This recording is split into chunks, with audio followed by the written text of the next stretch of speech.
तुम्ही तुमच्या मुलाला शांत बसवण्यासाठी त्याच्या हातात मोबाईल देताय की त्याच्या आयुष्यात एक असं डिजिटल ड्रग भरताय ज्यातून तो कधीच बाहेर येऊ शकणार नाही. The reality check. आजची मुलं आई बाबा म्हणण्याआधी यूट्यूब म्हणायला शिकतायत. आपण त्यांना तासन तास स्क्रीन समोर सोडतो आणि मग रडतो की मुलं हट्टी झालीत, त्यांना चष्मा लागलाय किंवा ती कोणाशीच नीट बोलत नाहीत. पण तुम्हाला माहिती आहे का, दोष मुलांचा नाहीये, दोष आपला आहे. The unique solution. एक उपाय करून बघा. घराचा एक कोपरा मोबाईल फ्री झोन बनवा. तिथे फक्त पुस्तकं आणि खेळणी ठेवा.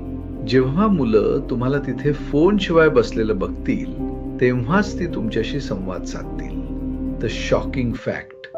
लक्षात ठेवा, जगातल्या सर्वात मोठ्या मोबाईल कंपन्यांचं मालक स्वतःच्या मुलांना फोन पासून लांब ठेवतात. जर त्यांनी बनवलेली गोष्ट त्यांच्याच मुलांसाठी सुरक्षित नाही, कमेंट मध्ये प्रामाणिक मुलासाठी कशी असेल. आणि अशाच महत्त्वाच्या टिप्ससाठी बाल संस्कार टीव्हीला आत्ताच सबस्क्राईब करा.